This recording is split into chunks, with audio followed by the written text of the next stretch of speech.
Welcome back to the Partnerships with Purpose podcast, where we explore ways to engage communities in research and other academic projects. I'm Jamie Masterson, and in this podcast, Why the Comprehensive Plan, I talked with Kara Escajeda, the city manager of Nolanville.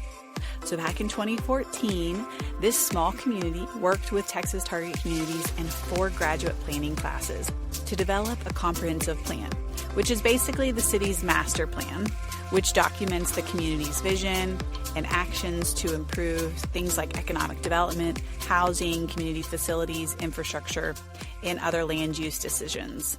Let's listen to our conversation. So when you came on as city manager, and like you said, it was the end of our planning process, and then you had this comprehensive plan. You had this at the end of it. There's this implementation table of actions. I guess I'm curious how did y'all use it?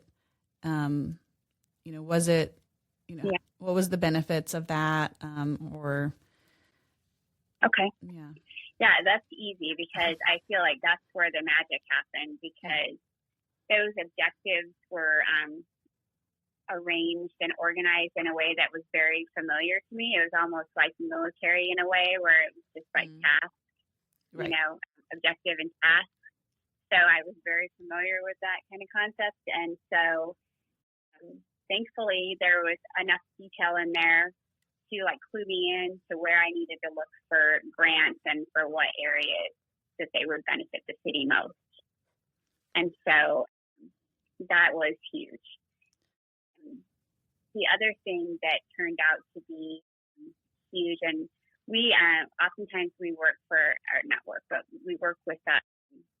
grant development services to develop these applications for the grants. And so as we're going along and doing different grants, it was very apparent how instrumental the entire document was, because when you guys came in for the task force meetings, you documented all of the public input, and many of these grants, that's a requirement. You have to show that you've talked about these ideas and that the community has bought into them.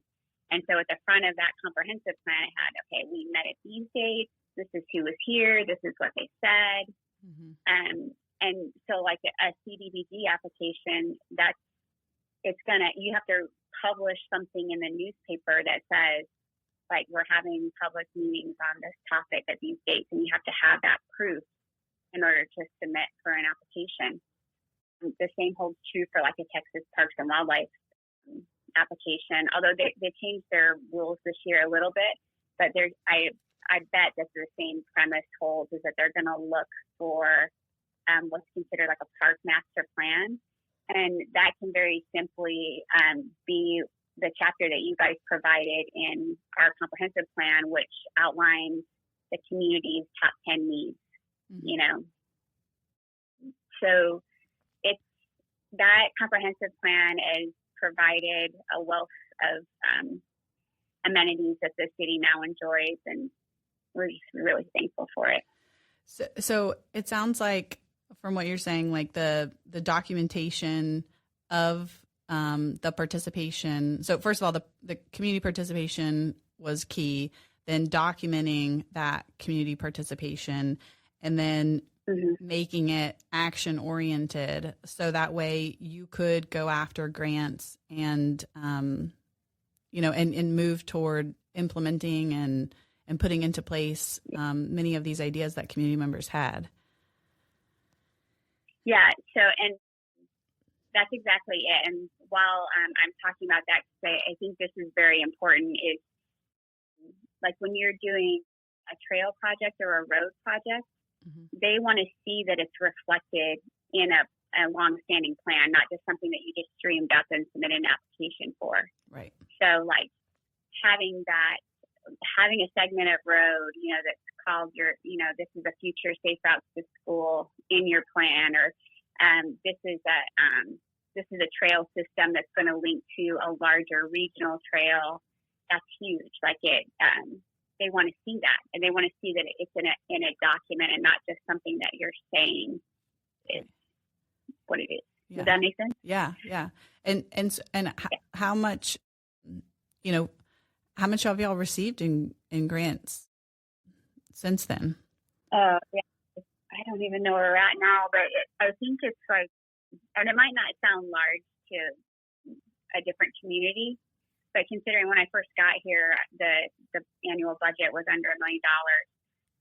Over the course of this comprehensive plan, we've easily received $3 million in grant funding, and then the projects themselves are a little larger than that because there's usually a match associated with them. So I think, but larger than that, just attributing like what we've gained from it outside of just the money is we didn't have, we had a 10-acre city park that was like basically just, it was, I don't know how to describe it. It was just like a piece of land that did everything done with it pretty much.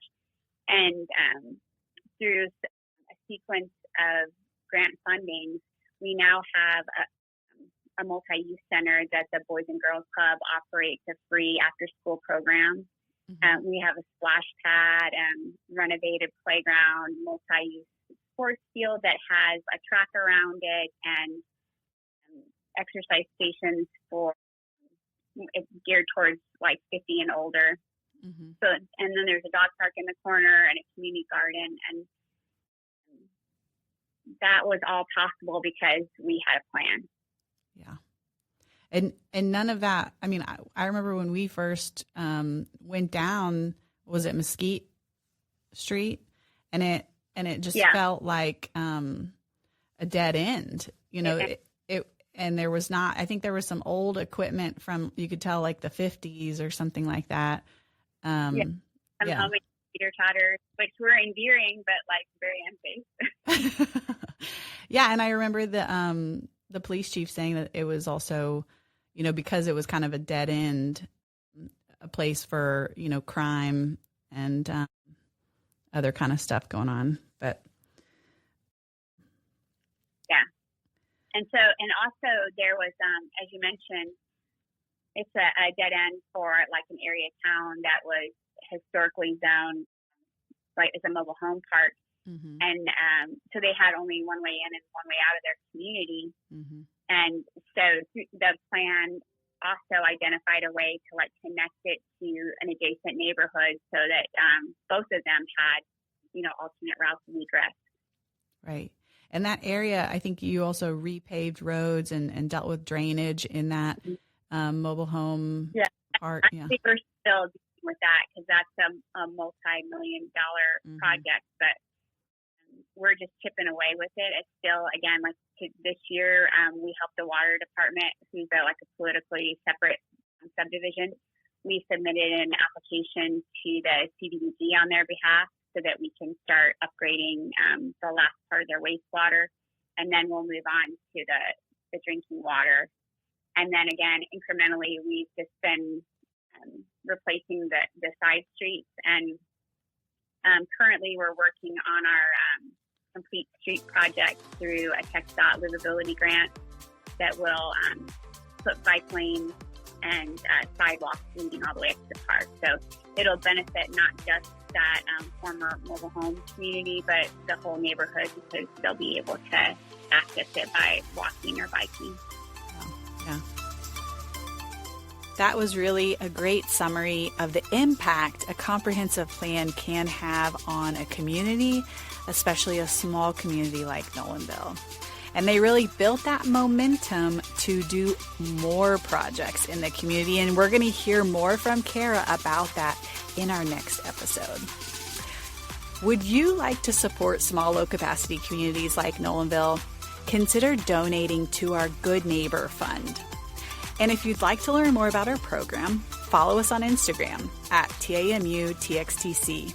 Check out our website, collaborations.tamu.edu/TXTC, or email us at texastargetcommunities@tamu.edu.